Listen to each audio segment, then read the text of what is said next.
I'm Summer Huntington of Steel Mace Vinyasa and Shala, and today I'll be covering a single-handed mill with a heavy club.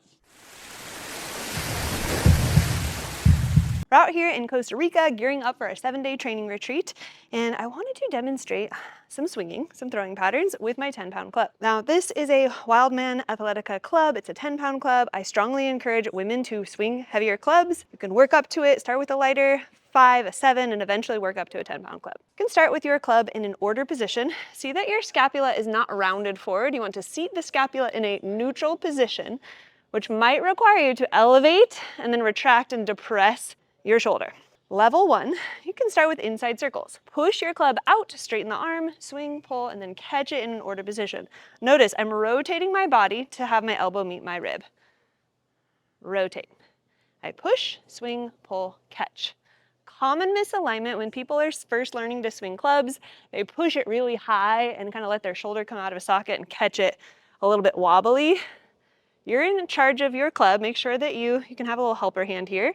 Push, below the nose, swing, pull, and I like to have a little helper hand here for beginners. Notice my feet are hip distance, but my hips are swiveling right and left. We call this a little side hip root here. Always watch your club as it swings and as it travels. Push, swing, pull, catch, order position. Rotate, push, swing with a straight arm, pull, and catch. Now, these cues I've adopted from my colleague, Coach Mark Wildman. Push, swing, pull, catch. They're very simple. If we want to go into a little bit more technical kinesiology based, the yoga cueing my yogis love, push, lock out the elbow, swing, pull your club into order position, pack your shoulder. Sometimes less cueing is more effective. Sometimes we can elaborate on the cues.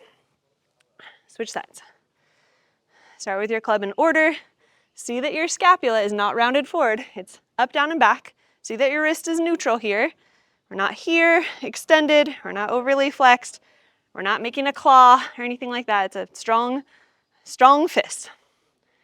Feet are still hip distance. I'm not rotating my feet out. I'm moving my hips from directly over my heels into side hip root. So it's a little bit of sway towards my right or towards my left. I rotate, push, swing, pull, catch, rotate.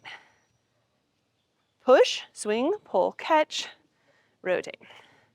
On the push phase, we're looking for elbow lock, shoulder not rounded forward, catching in a 90-degree bend, elbow married to the rib. Rotate. Now, if I don't have the rotation, it looks like this. A little funky, doesn't make as much sense. Kind of looks like a little T-Rex arm. So elaborate on your movement. Express your movement patterns. So good for the ankles, for the knees, for the hips, and for strengthening and heightening proprioception. Next phase of my single-handed mill, the shoulder cast. When people are first starting out, you might start out with 2 hands, shoulder cast, order, push, swing, pull, catch. You can do a 2-handed slow swing. Notice I have to actually rotate my body as I swing here. Eventually, that turns into back position, rotate with a bent arm, push, swing, pull, catch, order, back position, rotate. Notice I'm not catching my club up here. I'm catching it down here. The alignment is wrist and elbow in a line. Arm at 90 degrees, not acute up here. This is my bicep holding the load. Here I'm optimizing the leverage and utilizing my lats to hold the load. Back position, rotate, order, push, swing, pull, catch. Notice the landmarks. Order. Back position, order. Another landmark. Inside circle. Push, swing, pull, catch. During the push, swing, pull, catch, notice I like to kind of pull this shoulder away from the club to keep extension in my thoracic spine. It's a little more advanced, but you want to keep the body upright versus rounding the shoulder forward. Dynamically switch sides. Level 1, we can add that helper hand.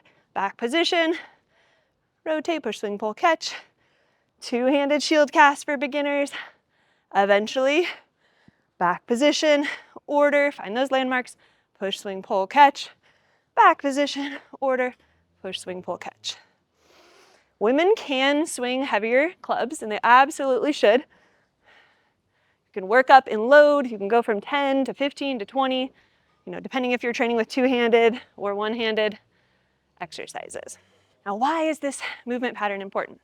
Our shoulders are designed to throw, they're designed to strike, and they were designed to block.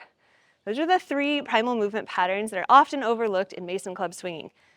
When you're learning to use leverage tools, you really want to understand the why, the ancestral movement patterns that our bodies were actually designed for. We look back through human history, we see clubs and mace were prevalent with warriors training for battle.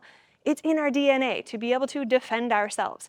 As Mark and I train out here in our 7-day training retreats, for example, we're in Costa Rica. This month, in April, we're heading out to Bali. We want people to really connect with the tools, be in an environment that takes them out of their comfort zone, and train with leverage tools. And a lot of people come with zero experience with staff, and that's okay. Next up, I have the Wildman Delta Club. The cool thing about the Delta is you can actually add 4 different micro weights to make progressive overload by just screwing it in the bottom here. Super easy to travel with. And for this demo, I'm just going to leave it off there just for the sake of time. But this is a 20-pound club. I love the new Wildman clubs, my favorite. And I've been swinging clubs for a long time. Your tools really matter. You want to like your tools. You want to get to know your tools. We require all of our athletes to actually bring their own tools in their luggage. We use like a rifle suitcase, which I can show in a future video, to actually have people be autonomous and bring their own tools to our training retreats. So we can start by the pickup. So we get underneath the club.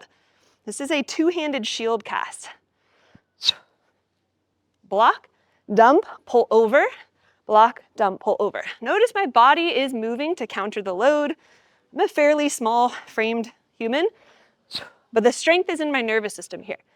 The strength is in training the primal movement patterns, conditioning them with a lighter load, getting my intervals in, training consistently for several years to be able to go up in load.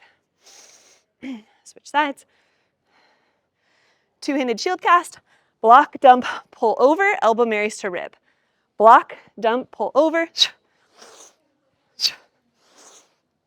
Body upright, shoulders packed, lats on, torque in the wrists. Block, dump, pull. Let's put that into an inside circle, two-handed. Rotate the body. Push, swing, pull, catch.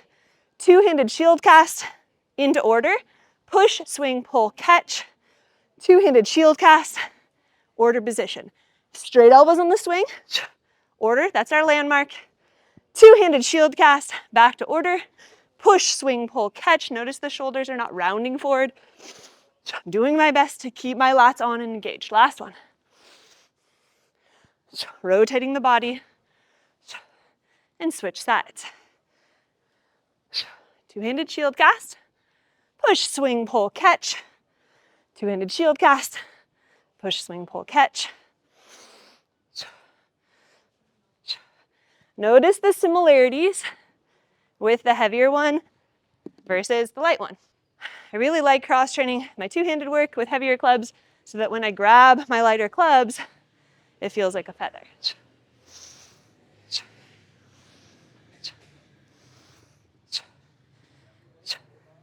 Now, why is this important? Most humans are walking through life with shoulder pain, with old rotator cuff injuries, with the inability to move their arms in general ranges of motion, like lifting overhead, putting on a seatbelt, reaching into external rotation without feeling pain or strain in the shoulder. As you start to train with leverage tools, you're going to notice your shoulders are going to be happier, your pain's going to start to go away, you're going to start to understand the primal movement patterns that your body was designed to move in to help you actually be functional and to actually be more resilient and build capacity. Hope you learned a little something. Leave a comment down below, check out one of the programs, and hope to see you at our next training retreat.